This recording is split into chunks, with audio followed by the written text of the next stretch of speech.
mga kainahan. So usa na pud ka adlaw nga lahutayon sa usa ka inahan, mga kainahan. Unsa man gyud. So karon mga kainahan, ang atong trabaho isip inahan karon is maglimpisa. Yeah, so kay medyo na gyud siya baga og sagbot ang atong pipinuhan. Yeah, so pag ora gyud ta nahuman og pamahaw, yeah, syempre namahaw sa ko daan ay ako mag-adto diri kay balag buang basta kusgan. So karon mga kainahan, i-share nako sa inyo ang akong pipinuhan. Yeah. So makita ninyo is nanay uban nga naga pamulak na, so hapit na ni siya ma-harvest. Hapit na siya ma-harvest. So before ang tanan, so kailangan pa din siya limpisahan kay baga ang sagbot. Yeah, so kailangan nato siya limpyuhan para mo boilo ang atong tanom, dili ang sagbot. Yeah. So tara, ubani ko ninyo sa akong journey. Ubani ko ninyo sa paglimpisa sa akong pipinuhan. So tara guys. Dali raman hinuon ang paglimpisa sa pipino mga kainahan kay dili naman nimo kailangan tanggalon tanan sagbot din ha.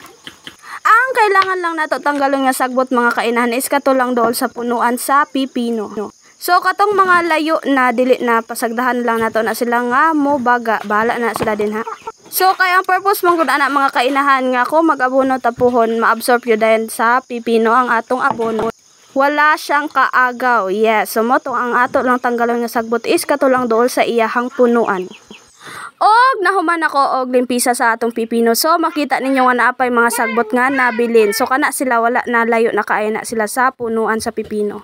So dili na sila mobaga puhon kay puhon nga mag-harvest ta mga kainahan, dili na sila kabuylo kay sige na nato sila katamakan kay lagi everyday ta naga-harvest og pipino. So kay og ato pa jud na siyang limpyuhan tanan, madugay na ta, malangay na ta, so kay dagdali ta kay busy kay ta, so inana ra na siya. Og diri ra kutob ang tanan mga kainahan. So salamat kay sa mga nagatan-aw sa akong mga video, sa mga naga-support, sa mga naga-like, sa mga naga-share. Og ayaw mo kaulaw sa pag-comment sa akong mga videos kung unsa man inyohang mga opinion din ha. Og andam ko manubag ana. Og salamat kaayo sa inyong tanan.